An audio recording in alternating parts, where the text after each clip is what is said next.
Você sabia que a guerra espiritual ela é real? E a Bíblia fala muito sobre esse tema. Prazer, eu sou o pastor Ricardo Oliveira e quero aí compartilhar com você, falando sobre a guerra espiritual.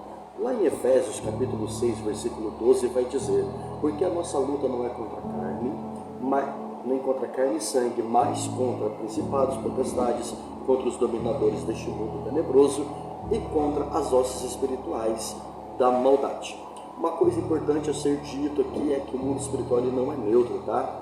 O que muitos ignoram é que as entidades malignas, eles não desapareceram aí com o Antigo Testamento. Aliás, eles mudaram a roupagem, a linguagem, a cultura, mas não mudaram a natureza e a intenção pela qual eles têm. E hoje, o que antes era chamado de Baal, Astarote, Moloque, Pan, Hermes, Mamon, tornou-se uma ideologia, liberdades modernas, entretenimentos obscuros, sexualidade generalizada, vícios destrutivos, tecnologia sem limite e culturas da morte. Bom, o nome muda, mas o culto é o mesmo, o alvo é o mesmo: destruir o ser humano e afastá-lo cada vez mais do seu Criador. Falando sobre as entidades malignas e o que elas se tornaram na era moderna, vamos então falar sobre algumas delas, tá? Vamos falar então de Baal. Quem era Baal? Baal é o deus do controle cultural. A história de Baal ela está relacionada no princípio do deus cananeu, o deus das tempestades, da fertilidade e da colheita. Aonde Baal reinava, havia imoralidade sexual, idolatria, manipulação espiritual e corrupção nas famílias. Hoje em dia, Baal ele atua aí nas ideologias que controlam as mentes, cultura que distorce os valores, entretenimentos normalizando aí o pecado, sistemas que dominam gerações inteiras. Baal hoje não é só um ídolo de barro, ele é um sistema de pensamento em questão a isso. Elias é um dos grandes exemplos pelo qual enfrentou o Deus de Baal, 1 Reis 18. Gideão derrubou os altares de Baal, Juízes 6. E qual que é a função moderna? Controlar as culturas e destruir a identidade do ser humano. Então esse é o primeiro propósito dessa entidade. Falando da segunda entidade, que na antiguidade era conhecido como Astarote, Astarte ou Istar, que é o deus da sexualidade e da imersão. E a história dele, Astarote era o símbolo da prostituição sagrada, inversão de papéis, libertinagem, o culto à sexualidade. Nos dias de hoje, Astarote ele opera dentro da hipersexualização entre crianças e jovens, pornografia, ideologia de identidades confusas, cultura da libertinagem e a arte da erotização. O que era ritual sexual se tornou entretenimento. Dentro dos contextos bíblicos, Juízes capítulo 2, versículo 13, Israel abandona o Senhor por causa de Baal e a Astarote. 1 Samuel 7,4, Samuel ordena destruir Astarote. E qual que é a função na modernidade? É destruir a pureza e atacar a sexualidade que foi criada por Deus como algo santo e puro. Temos também Moloque. O Moloque é a entidade da morte infantil. A história de Moloque é que ele recebia sacrifícios infantis e era o deus do fogo, da morte e do sacrifício humano. Nos dias de hoje, Moloque ele opera na cultura do aborto, no tráfico humano e sexual, abandono infantil, violência contra crianças, mídias que atacam a infância. Moloque ele nunca desapareceu, ele só mudou o discurso. É um direito, é progresso, é liberdade. A Bíblia vai nos mostrar isso no Levítico 18, 21. Deus condena o sacrifício a Moloque. 2 Reis 23, 10. Josias destrói os altares de Moloque. E qual que é a função moderna?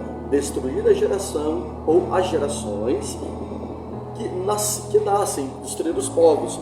Quarto, a entidade, Amon, ele é a entidade do dinheiro, da avareza e da corrupção.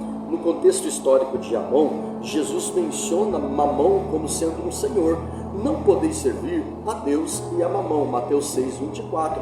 Mamão, ele representa riqueza controlada, ganância, poder pelo dinheiro. No dia de hoje, Mamão, ele se manifesta na corrupção política, né, na ambição sem limite, desejo por status, materialismo, escravidão financeira. Qual que é a função moderna? Substituir Deus pela riqueza, deixando claro que a riqueza é mais importante do que Deus.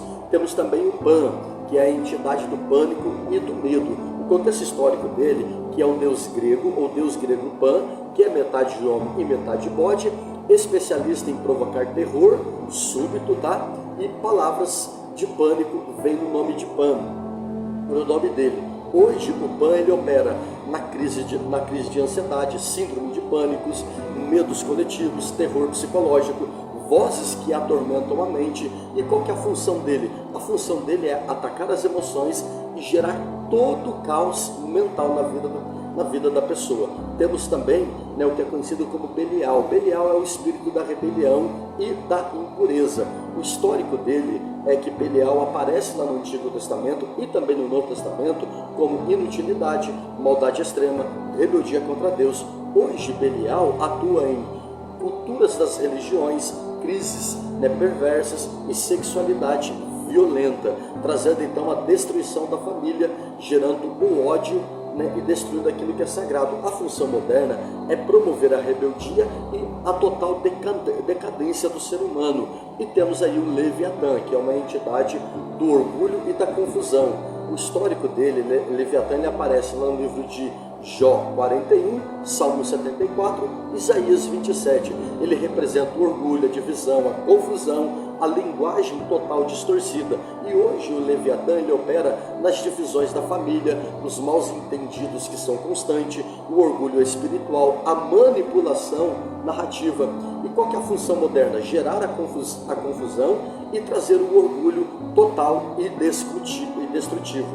Sendo assim, né, temos como eles atuam, né, dentro dessa atualidade. Qual que é o propósito dele? Através do sistema, né, como a política, a mídia, o entretenimento, a educação, através das ideias. Não existe verdade, o corpo não importa, tudo é relativo.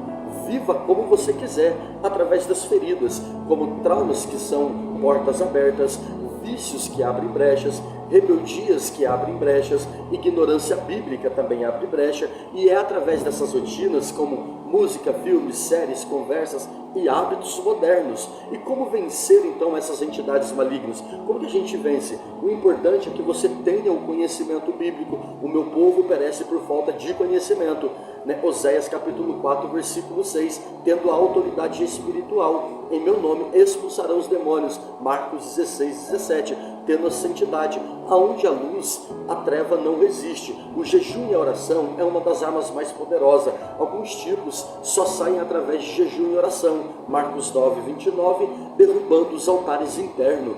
Gideão fez isso, Josias fez e Elias também fez lá no Monte Carmelo. Então precisamos derrubar os altares que estão na nossa vida. Sendo assim, essas entidades, elas não precisam, né, que você dobre o seu joelho diante de um ídolo. Elas só precisam que você normalize o pecado, ignore a palavra, negligencie a oração e viva sem temor diante de Deus, deixando assim as portas acessíveis. Mas Jesus veio para desfazer as obras do diabo. 1 João 3,8. Quando Cristo governa, nenhum principado se mantém de pé. Sendo assim, quero, né, declarar a bênção de Deus sobre a sua vida. Que Deus te abençoe e até o próximo encontro com Deus. Graça e paz. Tchau, tchau.